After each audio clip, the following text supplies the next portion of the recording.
Hello and welcome my dear friends.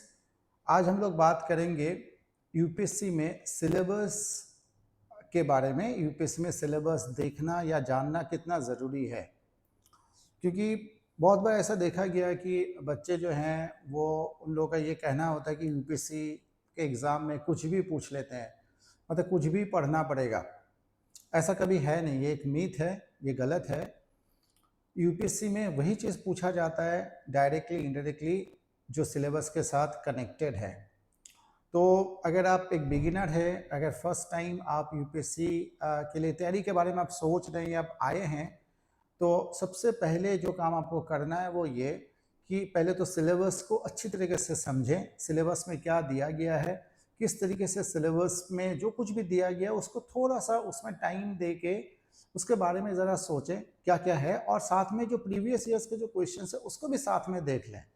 दोनों को अगर हम देखेंगे सिलेबस के हिसाब से, जो कुछ भी दिया गया है सिलेबस में वो प्रीवियस ईयर्स के क्वेश्चंस पेपर में है या नहीं, क्वेश्चंस उस तरीके से बना है या नहीं, तो आप देखेंगे 90% ऑफ द केसेस में आपको डायरेक्टली कनेक्शन मिल जाएगा जो क्वेश्चंस पूछे जाते हैं उसके साथ आपके जो गिवन सिलेबस है दोनों में। तो ऑब्वियसली सजेशन यही रहेगा आप लोगों के लिए कि एज ए कैंडिडेट सबसे पहले आप सिलेबस को देखें, सिलेबस में क्या है वो आप ठीक तरीके से समझें। तो अब आपको करना क्या है, मान लीजिए सबसे पहले तो प्रीलिम्स का आप सिलेबस देखेंगे। प्रीलिम्स में 2 पेपर है, क्लैरिटी होनी चाहिए। फर्स्ट पेपर में आप देखिएगा आपके उसमें करंट इवेंट्स हैं of national international importance, history है, ज्योग्राफी है, पॉलिटी है, इकोनॉमिक्स हैं, सोशल इश्यूज है, कुछ जनरल साइंस के क्वेश्चंस है, बायोडाइवर्सिटी है। आप सिलेबस को अच्छी तरीके से पढ़ेंगे तो फर्स्ट पेपर जो आपका प्रीलिम्स का है वो आपको पता चल जाएगा कि this is a paper which comprises of history, polity, geography, civics and all, और करंट अफेयर्स। ऑफ कोर्स जो करंट अफेयर्स है वो ये जो सिलेबस है ना, सिलेबस के साथ कनेक्टेड होता है। ऐसा नहीं है कि कुछ भी करंट अफेयर्स में पूछ लेते हैं। अगर अर्थक्वेक का कोई न्यूज़ आपने देखा है न्यूज़पेपर में, तो ऑब्वियसली वो अर्थक्वेक के बारे में तो डायरेक्टली हो सकता है न्यूज़पेपर में जो है उसमें से वो क्वेश्चन नहीं पूछेंगे, बट ऑब्वियसली आप as a student of UPSC आपको पता है कि आपके ज्योग्राफी में अर्थक्वेक है, या आपके जो नेशनल डिजास्टर जो मैनेजमेंट एक्ट है उसमें भी अर्थक्वेक एक कंपोनेंट है। तो आपके लिए इम्पॉर्टेंट बन जाएगा नेशनल डिजास्टर मैनेजमेंट एक्ट या इस टाइप के जो डिजास्टर से रिलेटेड जो एक्ट्स है, प्लस जो ज्योग्राफी में जो अर्थक्वेक जो कन्वेंशनल जो स्टैटिक पार्ट है कि ज्योग्राफी में जो अर्थक्वेक है उसको भी उसके पीछे के कॉजेस और मल्टीपल एस्पेक्ट्स जो है वो आपको पढ़ना है। इसी तरीके से आपको पता चल जाएगा कि प्रीलिम्स में कहाँ कहाँ से क्वेश्चंस बन सकते हैं। सेम इज द केस आपके मेंस में भी है। प्रीलिम्स में जो करंट अफेयर्स का पोर्शन है जैसे मैंने बताया वो आपके सिलेबस के साथ कनेक्टेड ही रहेगा, आउट ऑफ द सिलेबस कुछ भी नहीं आएगा यहाँ पे। एक तो ये डायमेंशन है यूपीएससी में प्रीलिम्स में। इसके अलावा एक सीसेट का पेपर है। सीसेट के पेपर में यू शुड नो कि यहाँ पे एक तो न्यूमेरिकल एबिलिटी का पोर्शन है, मतलब कुछ मैथ्स के क्वेश्चंस पूछते हैं, एलिमेंट्री लेवल के क्वेश्चंस, और दूसरा आपका कॉम्प्रिहेंशन टेस्ट है जहाँ पे पैसेज देते हैं और पैसेज में से आप आंसर्स क्वेश्चंस के हिसाब से आपको आंसर्स निकालने हैं, और तीसरा जो है आपके रीजनिंग का पार्ट है। तो यू शुड नो कि आपके जो सीसेट का पेपर 2 हैं जिसको क्वालिफाइंग रखा गया है, उसको क्वालिफाई करने के लिए 33% लाने के लिए आपको क्या करना है। 3 डायमेंशन है। अब अपने हिसाब से आप देख लीजिए, अगर आप न्यूमेरिकल एबिलिटी जो है, जो मैथ है, उसमें अगर आप कंफर्टेबल है, अगर आप अच्छी तरीके से इस पर्टिकुलर एरिया को कवर कर सकते हैं, आपके अंदर वो क्वालिटी है, तो ऑब्वियसली उसमें आप उस तरीके से मेहनत कीजिए, उस तरीके से आप टाइम अलॉट कीजिए। और अगर मैथ में आप कमज़ोर हैं, अगर आपको लगता है कि न्यूमेरिकल एबिलिटी में थोड़ा सा टाइम ज़्यादा देना पड़ेगा, तो फिर आप उसमें ज़्यादा टाइम दीजिए। कॉम्प्रिहेंशन टेस्ट जो है, जो सीसेट में है, उसको कवर करने के लिए एक रीडिंग हैबिट चाहिए। न्यूज़पेपर रीडिंग पढ़ना बहुत ज़रूरी है। अगर आप न्यूज़पेपर में एडिटोरियल्स अगर पढ़ेंगे, उसको समझने की कोशिश करेंगे, तो that is equivalent to your UPSC के जो आपके कॉम्प्रिहेंशन टेस्ट है उसके बराबर का ही है। देखिए इस पे भी आपको पढ़ना है, पढ़ के समझना है, और न्यूज़पेपर में भी वही है कि आपको पढ़ना है और पढ़ के समझना है कि इसमें क्या बोला गया है। और इसको जब तक आप इस चीज़ को नहीं देखेंगे, सिलेबस को नहीं देखेंगे, तो आपको समझ में नहीं आएगा। न्यूज़पेपर रीडिंग का मतलब सिर्फ ये नहीं है कि हम इसमें से जो मेंस में या प्रीलिम्स में जो सीधे सीधे क्वेश्चंस पूछते हैं उसके लिए न्यूज़पेपर रीडिंग ज़रूरी है। सीसैट पेपर 2 को क्वालिफाई करने के लिए भी न्यूज़पेपर रीडिंग बहुत ज़रूरी है, क्योंकि आपका सीसैट का जो कॉम्प्रिहेंशन टेस्ट के जो क्वेश्चंस है, जिसका एक बहुत अच्छा खासा वेटेज यूपीएससी में है, उस पोर्शन को अगर आप तैयार करना चाहते हैं तो उसमें टाइम लगेगा, एक दिन में होगा नहीं। तो ऑब्वियसली अगर आप 1-1.5 साल के लिए आप यूपीएससी में आप आए हैं, आप पढ़ना चाहते हैं, 1.5-2 साल आपको देना ही पड़ेगा होल सिलेबस को कवर करने के लिए और यूपीएससी के में प्रीलिम्स देने के लिए, तो ये 1.5-2 साल में आपको ऑब्वियसली वो एबिलिटी डेवलप हो जाएगा। तीसरा रीजनिंग है। रीजनिंग भी नॉर्मली इसमें कुछ ट्रिक्स होते हैं, तो उसको भी आपको ठीक से पढ़ना है, ठीक से समझना है। तो कुल मिला के प्रीलिम्स जो है उसमें भी आपको प्रैक्टिस चाहिए, और ये आप तभी ठीक से समझ पाएंगे जब प्रीलिम्स के सिलेबस को आप ठीक से देखेंगे, समझेंगे। उसके बाद आपका मेंस आता है।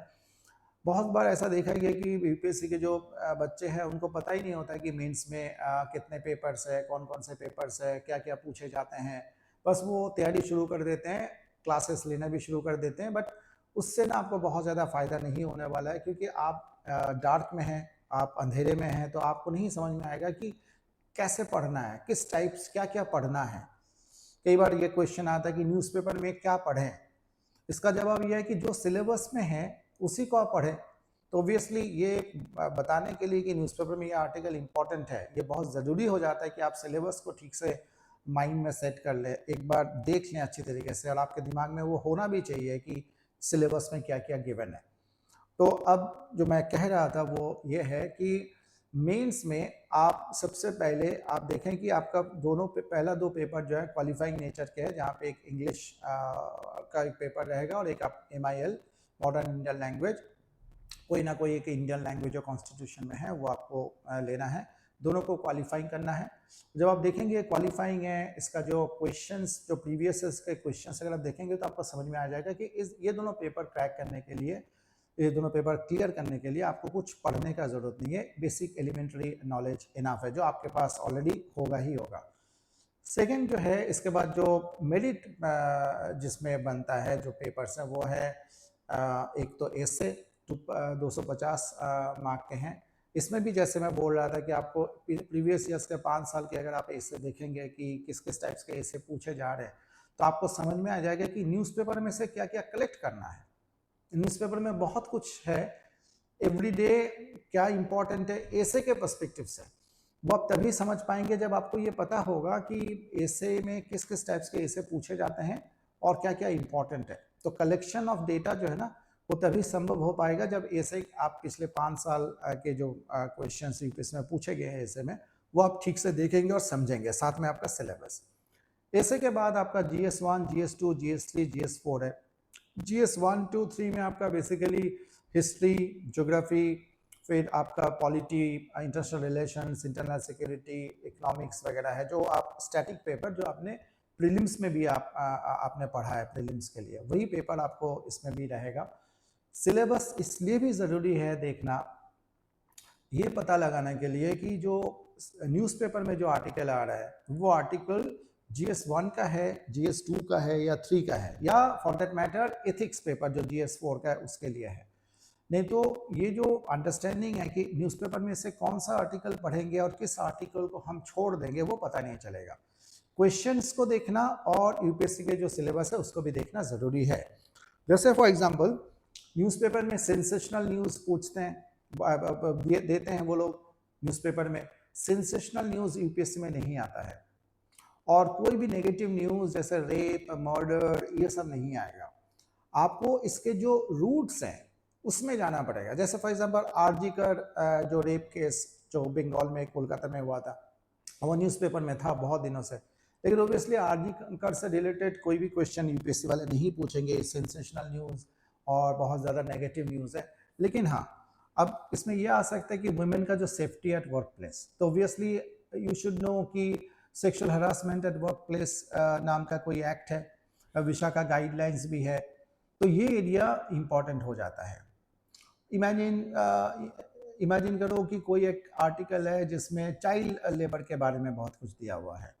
अब हो सकता है वो आर्टिकल में से कोई क्वेश्चन डायरेक्टली ना आए, बट चाइल्ड लेबर के बारे में कुछ कॉन्स्टिट्यूशन में प्रोविजंस हैं, कुछ एक्ट्स हैं, कुछ सुप्रीम कोर्ट के जजमेंट्स हैं, कुछ ये एरिया इंपॉर्टेंट हो जाता है। तो आपको ये पता तभी चलेगा कि मुझे चाइल्ड लेबर से रिलेटेड प्रोविजंस पढ़ना है, एक्ट पढ़ना है, सुप्रीम कोर्ट के जजमेंट्स पढ़ना है, या वुमेन से रिलेटेड जो इश्यूज है, सेक्सुअल हरासमेंट, वर्क प्लेस, विषय का गाइडलाइंस, ये सब पढ़ना है। जब आप सिलेबस को ठीक से देखेंगे, क्योंकि सिलेबस में सोशल इश्यूज में ये सब है, तो जब आप सिलेबस को जानेंगे, ठीक से पहचानेंगे, तभी जाके आप ये पता लगा पाएंगे कि न्यूज़पेपर में से क्या पढ़ना है और क्या नहीं पढ़ना है। बहुत से ऐसे न्यूज़ हैं जो न्यूज़पेपर में तो होता ही है, बट वो सिलेबस के साथ कनेक्टेड नहीं है, इसलिए शायद यूपीएससी वाले उतना उसको प्रायोरिटी नहीं देते हैं या फोकस नहीं देते। जैसे फॉर एग्जांपल बिजनेस न्यूज़, अब आपके सिलेबस में कहीं पे बिजनेस न्यूज़ से, बिजनेस से रिलेटेड कोई वो नहीं है, सिलेबस में कोई पोर्शन है नहीं, कोई कुछ भी नहीं है आपके सिलेबस में, तो डायरेक्टली बिजनेस से रिलेटेड कोई आर्टिकल अगर है तो हो सकता है यूपीएससी में वो ना पूछे। लेकिन अगर वो बिजनेस इकोनॉमिक्स के साथ कनेक्टेड है किसी भी एंगल से, जो कि आपके सिलेबस में है, तो वो पूछे जा सकते हैं। तो ये एक इम्पॉर्टेंट पार्ट है कि सिलेबस में GS1, GS2, GS3 and GS4 ethics का जो है, इसमें से किस टाइप्स के क्वेश्चंस आते हैं या आ सकते हैं, ये आप तभी एंटिसिपेट कर पाएंगे, ठीक से समझ पाएंगे, जब दो काम आप एक साथ करेंगे। एक तो सिलेबस आपके टिप्स में होने चाहिए। जब मैं टिप्स में बोल रहा हूँ, इसका मतलब ये नहीं कह रहा हूँ कि आपको याद कर लेना है, मैं ये कह रहा हूँ कि आपके पास होने चाहिए, आपके बैग में, आपके जेब में, आप जहाँ पे पढ़ाई करते हैं वो डेस्क में ऑलवेज ऑलवेज एक अवेलेबल होना चाहिए। बेटर होगा अगर हार्ड कॉपी आपके पास है, क्योंकि इजीली आप देख पाएंगे कि कहाँ पे क्या लिखा हुआ है।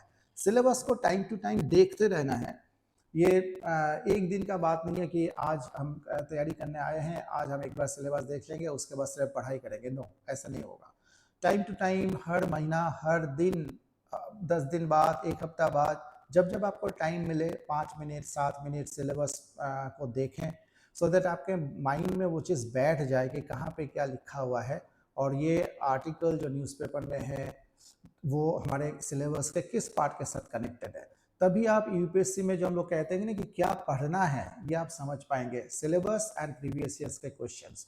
नहीं तो क्या होगा कि आप वो चीज़ पढ़ेंगे जो सिलेबस में है ही नहीं, सिलेबस के साथ कनेक्टेड नहीं है, तो आप मेहनत तो करेंगे बट रिजल्ट नहीं मिलेगा। इसी वजह से हम लोग हमेशा कहते हैं कि हार्ड वर्क के साथ साथ स्मार्ट वर्क भी ज़रूरी है।